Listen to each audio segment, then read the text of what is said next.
మన school life కానీ, college life కానీ, వర్క్ లైఫ్ కానీ మీరు ఏదైనా చూడండి, ఎక్కడ మనం ఆనెస్ట్గా ఉంటాం.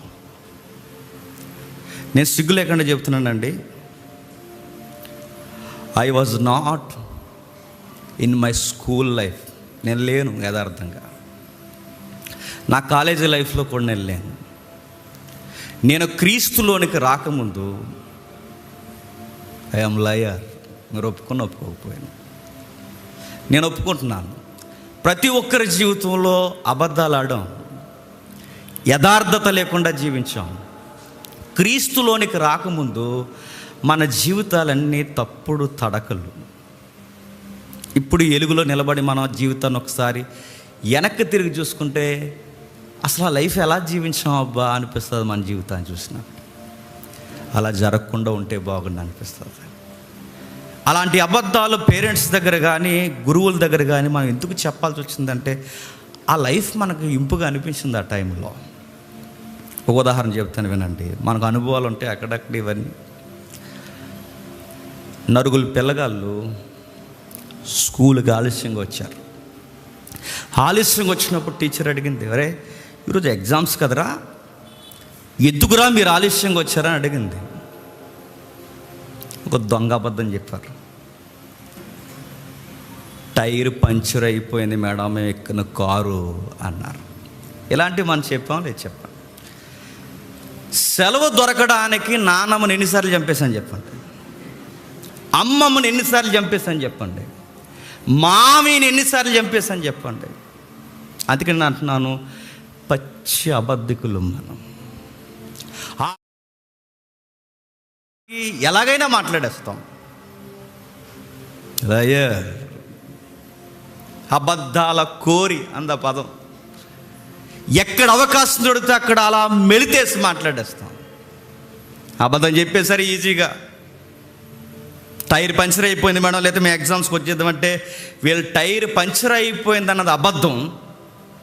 వీళ్ళ సోషల్ మీడియా అలవాటుకి, వీళ్ళ పుస్తకాలు తిరగేక రాయడం భయం వేసి ఆలస్యంగా వచ్చారు.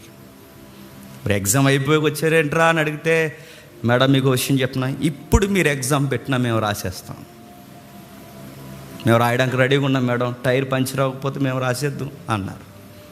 బిడ్డలారా ఎంత కష్టం వచ్చిందిరా మీకు అనుకున్నారు. రాసేస్తారా? రాసేస్తాం మేడం.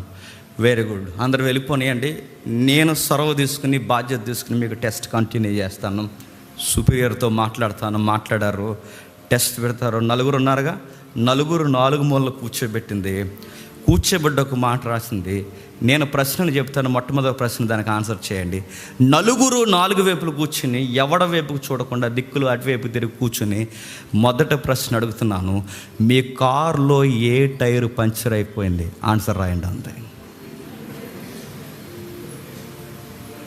వాళ్ళు ఎక్స్పెక్ట్ చేయని ప్రశ్న ఏంటో తెలుసా? వాళ్ళ టైర్ పంచర్ అయిపోయిందని చెబితే సైలెంట్ అయిపోద్ది అనుకున్నా, అది టీచర్ సైలెంట్ అయిపోతాడు అనుకున్నారు. టీచర్ ఒక అడుగు ముందేసి వీళ్ళకి లైఫ్లో నిజాయితీ అంటే ఏంటో నేర్పించాలని పరీక్ష పెట్టింది. ఆ పరీక్షలో ప్రశ్న అడిగింది, ఏ టైర్ పంచర్ అయింది చెప్పండి. నిజమైతే అందరూ ఒకే టైర్ కొరకు రాస్తారు, అబద్ధమైతే నలుగురు 4 టైర్ల కొరకు రాస్తారు. ఒక విషయం గుర్తుపెట్టుకోండి, మీకు నచ్చినా నచ్చకపోయినా మనం చెప్పే వల్ల, నువ్వైనా నేనైనా మీరైనా ఎవరైనా, మనం చెప్పే వల్ల ఎదుటివారు అన్ని వేళలా నమ్ముతారని అనుకోవడం మన అమాయకత్వం అండి. ఎప్పుడు బలం గుర్తుపెట్టుకోండి. మనం ఏది చెప్పినా నమ్మేస్తారు అనుకోకండి. మనం చెప్పిందల్లా ఎదుటివారు అన్ని వేళ నమ్మేస్తారు అనుకోకు. గుర్తుపెట్టుకో, వాళ్ళు ఏదో రోజు నేను పరీక్షించడం, ప్రశ్నించడం మొదలు పెడతారు. ఏదో రోజు నీ వైపు అనుమానాలతో ఆ కళ్ళు చూడడం స్టార్ట్ అవుతాయి. ఆ రోజు నీ ముఖానికి చెమట పడుతుంది, నీ మాటల్లో తడబాట్లు వస్తాయి, పొంతన లేని సమాధానాలు చెప్తావు. నిన్ను నువ్వు జెన్యూన్గా ప్రూవ్ చేసుకోవడానికి ఎక్స్ట్రీమ్ స్టోరీస్ క్రియేట్ చేస్తావు, ఇంకా తగ్గిపోతావు. గుర్తుపెట్టుకో. అందుకే సిఎస్ లూయిస్ అంటాడు, ఎవరో చూస్తున్నారని రైట్గా జీవించుకో, ఎవరు చూసినా చూడకపోయినా రైట్గానే జీవించు.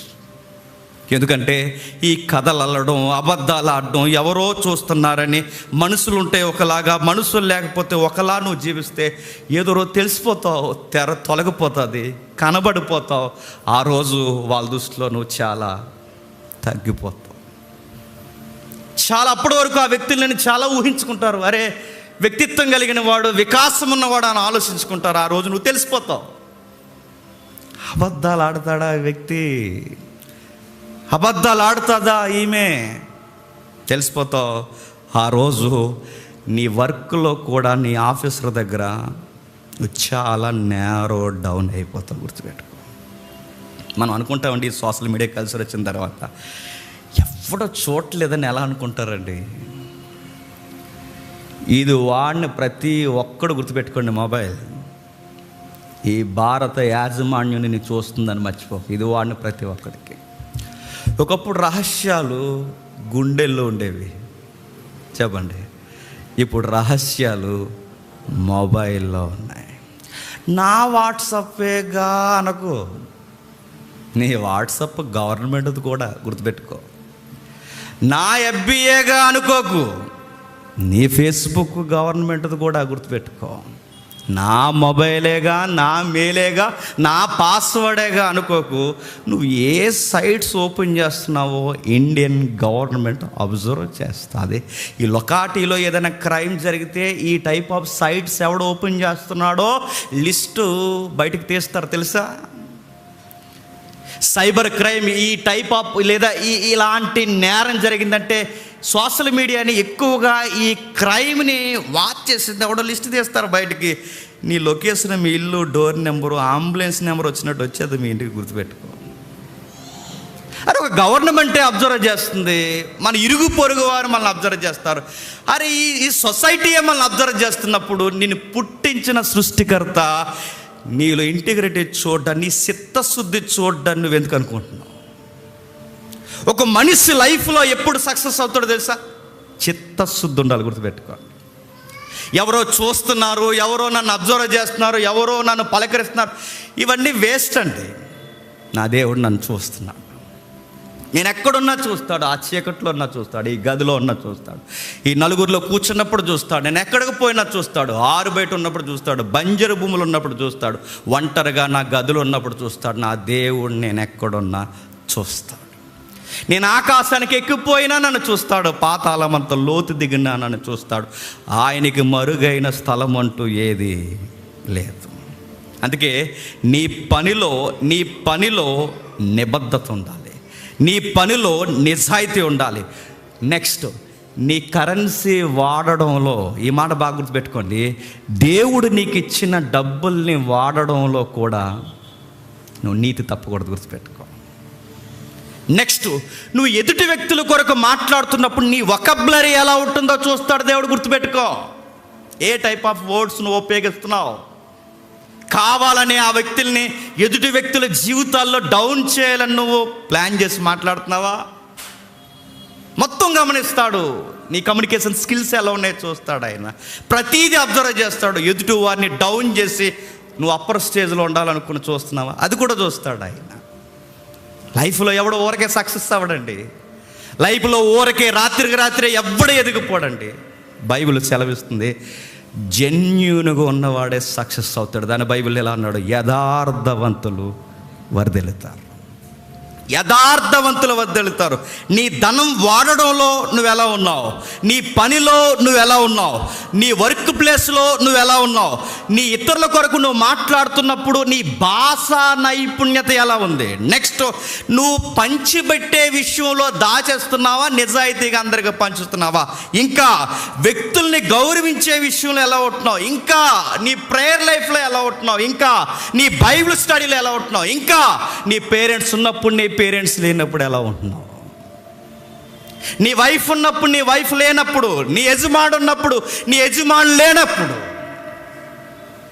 ఎప్పుడు ఒకేలా ఉంటున్నావా? గంటకు ఒకలాగా, రోజుకు ఒకలాగా, పూటకు ఒకలాగా, వారానికి ఒకలాగా, నెలకు ఒకలాగా, మనుషులుంటే ఒకలాగా, లేకపోతే ఒకలాగా బతికేస్తున్నావా? దేవుడు ఇవన్నీ తూకాలేస్తాడు, మర్చిపోకండి. ఇవన్నీ మనం ఏం అబ్జర్వ్ మనం వచ్చేస్తాం, దేవా నా ప్రార్థనకి జవాబు ఇవేంటి ప్రభు అంటే దేవుడు అంటాడు, నీకు నేను జవాబు ఇవ్వాలంటే ఏది నీలో చిత్తశుద్ధి ఏది? గంటకు ఒకలా ఉంటావు మనిషి నువ్వు, పూటకు ఒకలా ఉంటావు నువ్వు, రోజుకు ఒకలా ఉంటావు నువ్వు. నీతో సహవాసం చేసిన వారు నిన్ను నమ్ముతారు, నువ్వేనా మాట అన్నదని వాళ్ళు ఆశ్చర్యపోతారు. నీలో చిత్తశుద్ధి లేదు, నిజాయితీ లేదు, నిష్కాపట్యముగా జీవించాలన్న తత్వం నీకు లేదు.